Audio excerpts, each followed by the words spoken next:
I like Jarvis Cocker. Yeah? Yeah, What do the you like? song Dishes by Pulp.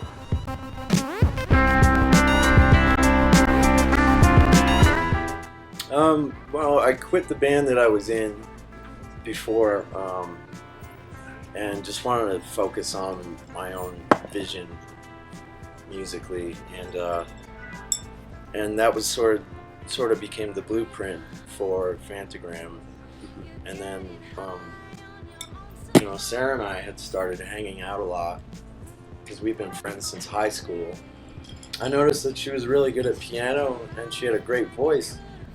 So I asked her if she wanted to sing on some of my songs, and she did, and they came out really cool. So I asked if she wanted to start a band, and from there on we started working together and creating music. And it worked out cool because Sarah and I have a very similar vision and we have similar taste in music. So we made a good team. This is my first band.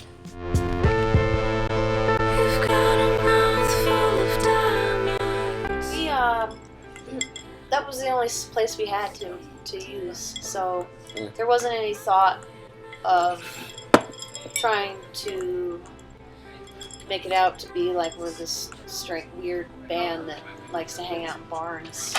It was really the only place we had, and it was free, and it was on Josh's parents' property, so we had a place to stay every night. If it snowed, we wouldn't have to drive back home, which was about 40 minutes away, so we would just stay there instead, and it was just our place.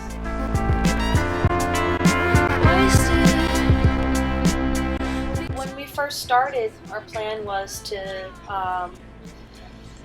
record the record, get it done, and move to New York and meet people and find a group of other musicians and friends and bands and play show after show after show. That was our initial plan, because it's kind of, what bands do. It's not easy getting your music out to a good music scene unless you're living in there. Yeah. But luckily we kind of we were able to skip that step, and we were discovered online, and we love that we were able to do it without having to do like the traditional live in a city struggle. I mean, I know that it builds character in certain ways, but I think it also makes a band stronger knowing that they were able to do it on their own. If we were friends with MGMT and they were like just always saying our names in interviews, people would be like, oh, well, you're going to instantly like this band kind of thing. We didn't have any of that. We just kind of, we started from the ground, and we kept it that way.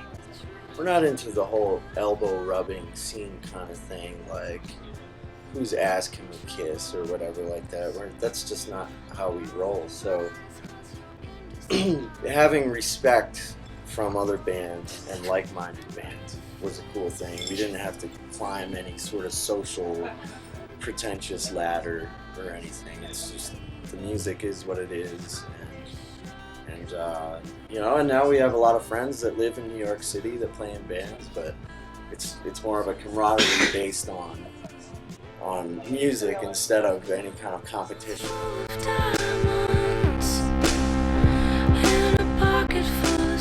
It went really fast, when we started. We worked very hard, and we were like, okay, so if we work real hard, maybe in like 5 years we could score a record deal and start to like really tour and stuff like that. But it all happened really, really fast. I think people like our music. That's what I'd like to think.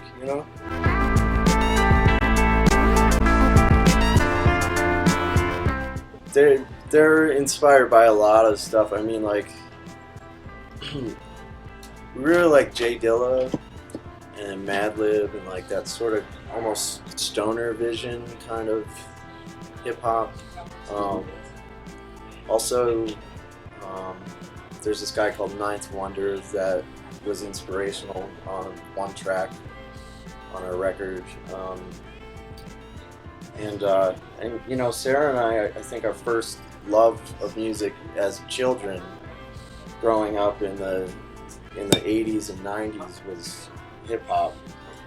So, you know, we just sort of have this love for beats. Hi, I'm Sarah. And I'm Josh, and we're Phantogram. Hi, Marvin. And We love you. yeah, hey Marvin.